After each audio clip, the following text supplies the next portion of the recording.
Hello. Welcome to my channel and I hope you all are doing so good.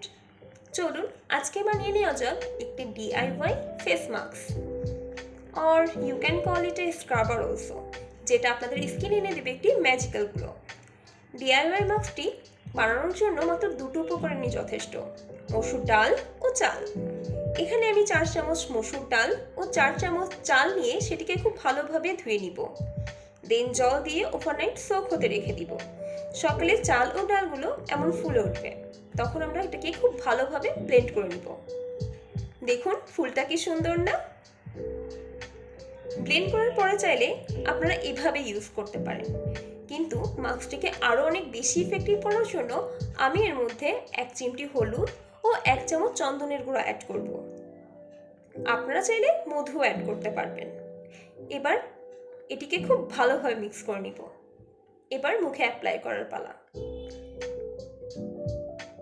মুখটিকে খুব ভালোভাবে জল দিয়ে ধুয়ে আমরা এই ফেস মাস্কটাকে ইউজ করতে পারবো।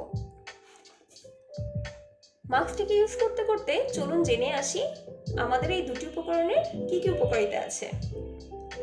প্রথমেই আসি মসুর ডালে। মসুর ডাল আমাদের ত্বকে খুব ভালো একটি এক্সফোলিয়েটরের কাজ করে থাকে। মসুর ডালে রয়েছে প্রচুর পরিমাণে ভাইটামিন এবং মিনারেলস, যেটি আমাদের ত্বকের মৃত কোষ ও ময়লা দূর করতে সাহায্য করে।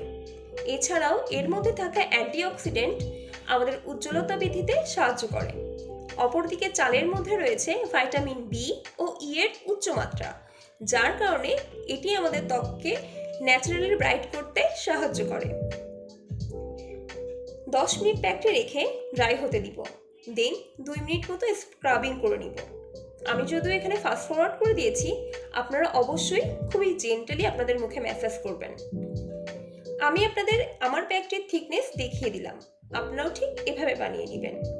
তারপর জল দিয়ে মুখ ওয়াশ করে নিব। দেখুন ইনস্ট্যান্ট একটি গ্লো দিচ্ছে। আমার ফেসের স্কিন কেয়ারে আমি অলওয়েজ এই দুটো উপকরণ খুবই পছন্দ করি। অবশ্যই প্যাকটি একবার হলেও ব্যবহার করবেন, কিন্তু অবশ্যই মনে রাখতে হবে প্যাকটি উইকে 2 বারের বেশি ব্যবহার করা যাবে না। এটি আপনার স্কিনকে ন্যাচারালি ব্রাইট ও হেলদি করতে হেল্প করবে। So viewers, that's all for today's video. If you want to see more content like this, be sure to like and subscribe, and feel free to drop your suggestion or any question in the comment section. See you in the next video. Until then, stay healthy, stay safe.